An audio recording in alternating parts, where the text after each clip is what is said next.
Bangladesh is in South Asia and shares borders with India and Myanmar. My first stop is 120 miles southwest of Sylhet, Bangladesh's capital city, Dhaka. Dhaka sits on the Buriganga River and is one of the fastest growing megacities in the world. It's also one of the most overcrowded, with a population of 17 million. Despite Bangladesh's booming economy, 3 million of Dhaka's residents still live in incredible poverty in makeshift slums. I've heard about a great charity called Thrive, providing free meals to schools right in the heart of Dhaka's biggest slum, and I want to find out more. Showing me around is Saadia Moeen, one of the charity's leading volunteers. Most of the people here are very hardworking, but some are beggars, some are rickshawalas and other menial workers, perhaps some garment workers as well. As you can see, the homes are quite humble. In theory, attending school is compulsory, but in practice, only half the children growing up in the slums will go to school. Since the charity initiated the free school dinner program, attendance at school has improved enormously. It's proven that if a child has a hearty, healthy meal, they can carry on into the afternoon and study really well. Because it's better health, better mental health. And they can concentrate better during the day. For the children here, it's a little different. It's a question of not eating at all and going to school on an empty stomach. I'm seeing the difference in the last 2 years, the impact that it has, the education and the food has on the lives of these little children. Saadi has asked if I could cook a treat for the pupils attending one of the schools. As a mother and a cook, this is a cause that's close to my heart. How could I refuse? Sweet coconut and fennel samosa is a recipe I've inherited from my mother.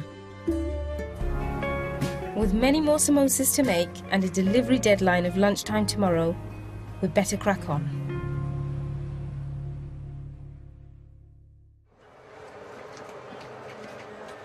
Today, Saadia and I are going to be handing out the samosas during lunch break.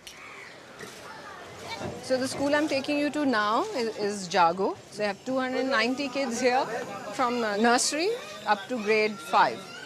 Good morning. As you can see, it's all with that.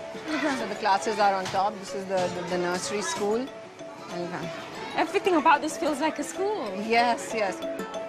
While Saadia organises the food for lunch, head teacher Aisha Rahman is going to show me around, starting with the grade 1 class for 6 and 7-year-olds. May we come in? Okay. And say hello to guest. Hello. Guest ke hello bolo. Poverty and illiteracy are a vicious cycle in Bangladesh. Almost 50% of the adults living in these slums are illiterate. The education that these children are receiving is vital to their future prospects. What is that? Tree. And what's that? Fish. Can I see your book? Your writing is very good. You can do English and Bangla.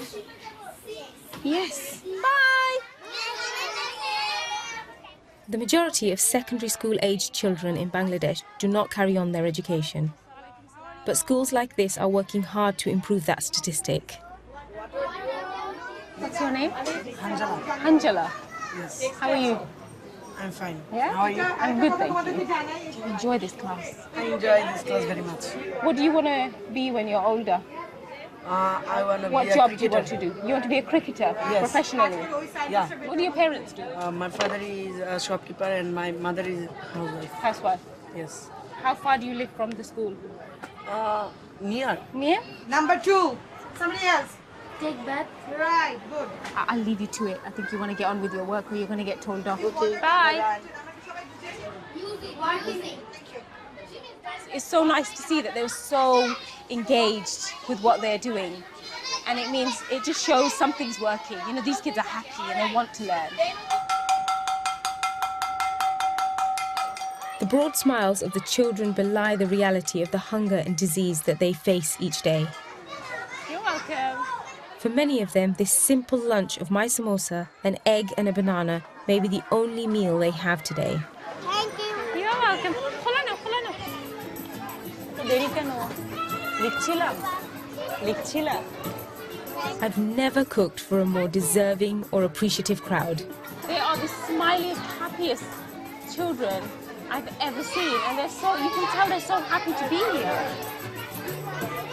It's really clear to see that just that one meal in the day that they have makes such a difference, not only to their stomach, but also to their general health. The children here have less coughs and colds. They're much more awake, enthusiastic to learn. I feel like I don't want to leave.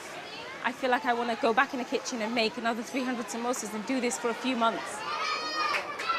Coming here, I don't feel sadness, I feel hope. Like something's happening. These children live in the middle of these slums, yet they have a place where they can come, they can have a meal, they can learn, and they can walk away, and they have hope.